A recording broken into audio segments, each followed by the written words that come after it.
আজকে আবার যাচ্ছি মেলাতে। আগের দিন তো তোমাদের সাথে মেলার ভিডিও শেয়ার করেছিলাম, তবে সেটা পুরোটাই মেলার বাইরের অ্যাম্বিয়েন্স, মানে ঠাকুরবাড়ি, কামনা সাগর, বাইরে থেকে মতুয়া দলরা যেভাবে আসে। বাট মেলাতে কী কী স্টোর বসছে, কী কী পাওয়া যায় চলো দেখাই। তার আগে তো দেখলে পাশ থেকে ট্রেন যায়, একদম ট্রেনের পাশের রাস্তা ধরে কিন্তু মেলার রাস্তা। আর দেখো, মহাদেবের বাহন কিন্তু হাজির। আমরা তো ভয়তে একদম রেল লাইনের উপরেই উঠে গেছিলাম। আজকে ঢোকার সাথে সাথে এই বড় স্টোরটা পেয়েছি। আগেরবার এখানে খুব ভালো ভালো ব্র্যান্ডেড মেকআপ প্রোডাক্টস এনেছিল, যেমন মেকআপ টিন্ট, ফিক্সার। বাট এবার শুধু নেল পলিশে ভরিয়ে দিয়েছে, তো একটা নেল পলিশ নিয়েছি। আর এবার আমি মাকে আগেই বলে রেখেছিলাম একটা সফট টয়েস নেবো। খুব ভালো পাখা ছিল, পাখাগুলো 60 টাকা করে দাম। তবে ওগুলো জামাই ষষ্ঠীতেই ভালো, বরণ করার জন্য জামাইকে, আদারওয়াইজ তো কাজে লাগে না।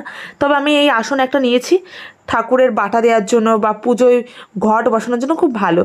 এই পার্টসগুলো 250 টাকা করে দাম, একটু বেশি দাম বলছিল। আর এই হ্যান্ড ব্যাগগুলো 100 টাকা। আর ওই যে দূরের ব্যাগগুলো, ওগুলো 800 টাকা। মেলা থেকে এত টাকা দিয়ে ব্যাগ কিনতে খুব গায়ে লাগে, তাই নিয়ে নিই। এখানে হরেক রকমের বাসন 100 টাকা নিয়েছি।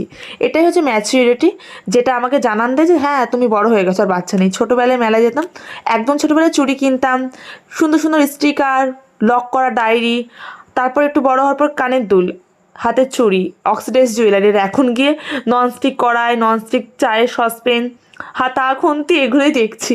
আর পুজোর বাসন নিয়েছি অবভিয়াসলি, কারণ আমার পুজোর বাসন কালেক্ট করতে খুব ভালো লাগে। আর এখান থেকে একটা বারবি ডল নিয়েছি। চলো বাই।